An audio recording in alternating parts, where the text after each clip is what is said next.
Hey guys, welcome back to our latest shoe review. Today we're going to be looking at the Mizuno Wave Neo Ultra. Now, I was quite excited to see this shoe and how it was going to pan out, and I had a pair of the Mizuno NSEs and I liked them. They were a running shoe, they were more of a concept shoe, but they were fun to hang around with. Yeah, your feet did ache after a while because of the soft foam, but I kind of liked the shoe still. It had plenty of potential there. So they've gone and stuck a lot of that technology into this shoe, and this shoe I think is a little bit underrated for what it is. Mizuno I think have been struggling for a little bit in shoe sales, and my local Athlete's Foot, so thank you to them for lending us the shoes. They have a couple of their core line, but they're not the best sellers, and it's a shame that this one didn't sell more, and it looks like at the moment that they're not going to be restocking it. Now, let me take you through this shoe. So to start with, we've got a one-piece knit upper. Now, I like Mizuno knit uppers. They're not too stretchy, and they seem to have the support and actual columns where it prevents the stretch in the right places. It's not too stretchy through the forefoot, or you've got a lot of bit of give there, but not something that's extreme, which is great in my opinion, just for the fact that it's still going to hold your foot into place and not let it shuffle around or move too much. But if your feet do swell up or expand a bit when you are out for a run or a walk, then you do have that there just to fill into. The lace system, so I'm always a little bit wary of lace systems when they don't actually have separate tongues, and I don't always feel that they give adequate lockdown when they don't.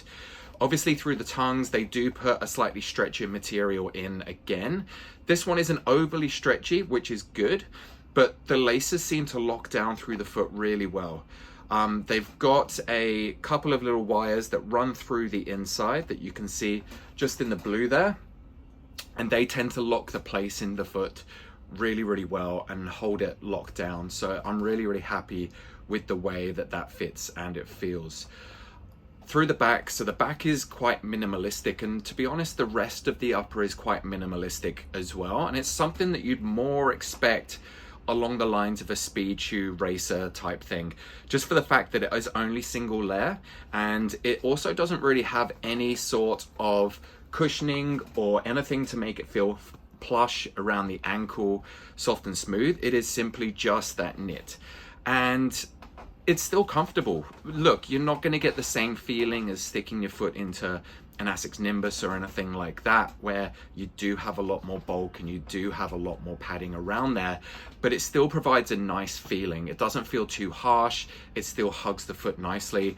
I don't get any heel slippage out the back, despite not having any little ridges or courses. They seem to have shaped the heel really nicely to tuck it in and give you that support that you need. Now, as we saw before, it's got no heel cup whatsoever to it. The foot sits into the shoe and into the sole. So that's where the stability of this shoe comes, is the fact that the foot sits into the foam, which is a bit more of a holistic approach, and a lot of shoe brands are doing it nowadays with their shoes, and I like that. It provides a smoother transition from heel to toe, I find. I really like the upper and the look of the upper on this. I think it's quite a funky shoe, quite fashionable. Like, it's something that I'd personally be attracted to, and I definitely did go and try these on when they first came out. Now, I was expecting something to be a little bit softer and a little bit bouncier, quite honestly. When I saw the pictures of this model, I figured it would be more on the maximalist side of the shoes, where they've got their Sky, they've got the Sky range, which the Sky range is a premium neutral shoe.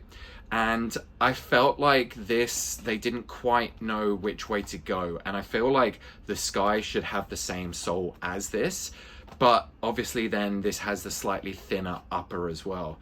The price point does go up and increase dramatically, and this shoe is sitting at 320 Australian dollars, which is quite high for a general day-to-day trainer neutral shoe. Yeah, it's got the knit upper, and yeah, it's got the NSE foam, but it's the foam core, so we haven't got a full foam NSE We haven't got a full Energy foam sole and midsole to it, which is a bit of a shame, to be honest, and I would have liked to have seen that just to improve a little bit more rebound and to make it a touch softer. But overall, it does feel great when you stick it on. It's not something that you go out, and it doesn't feel ultra harsh. You do have a bit of extra cushioning through there, but yeah, I would have liked to have seen a little bit more, quite honestly, within this model. It does feel light coming out of the box, and for a daily trainer, it feels really nice and it is stable. The outsole itself is pretty good. I'm pretty happy with it.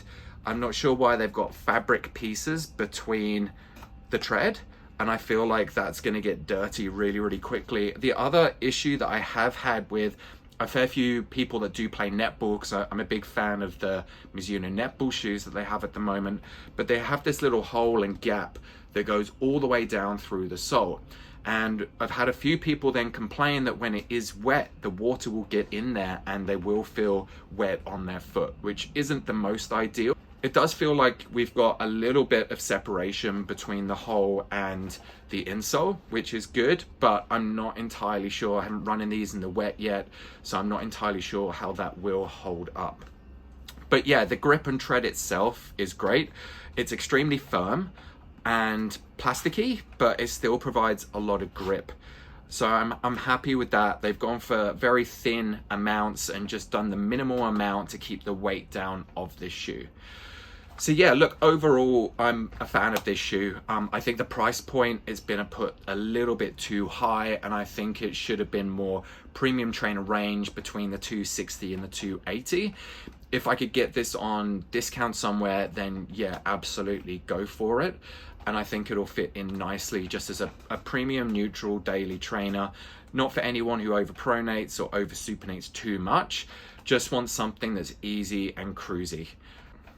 I'd like to say thanks again to Athlete's Foot Pacific Fair in Broadbeach for lending us these shoes. They've been great. Always recommend them to go there for your next pair of runners.